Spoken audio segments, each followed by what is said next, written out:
ہم کریں گے ہر مظلوم کی حمایت۔ السلام علیکم ناظرین، میں ہوں حورین فاطمہ اور آپ دیکھ رہے ہیں حمایتی نیوز HD چینل۔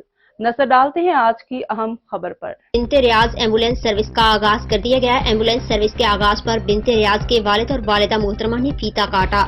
کامیابی کے لیے دعا۔ ایمبولینس سروس کے آغاز کے موقع پر تقریب میں مقامی کمیونٹی سے سرکردہ شخصیات شریک ہوئے۔ تقریب سے راجہ عابد اسلم، صدر انجمن تاجران تحصیل سماہنی قاری Abu Saad, councillor Shabbir Ahmed, professor Abdul Aziz Najam, Sardar Shafiq Ahmed, Syed Shahab Abbas, general secretary Kashmir press club Samahni, retired head master Rao Anwar, Raja Muhammad Fayyaz, نائب صدر کشمیر پریس کلب سماہنی نے خطاب کیا۔ راجہ عابد اسلم نے افتتاحی تقریب میں آمد پر مہمانان کا شکریہ ادا کیا۔ مرحوم بیٹی کے ایصال ثواب کے لیے ایمبولینس کا آغاز والدین اور خاندان کے لیے باعث اعزاز اور صدقہ جاریہ ہے۔ مزید خبروں اور اپڈیٹ سے باخبر رہنے کے لیے دیکھتے رہیں حمایتی نیوز HD چینل۔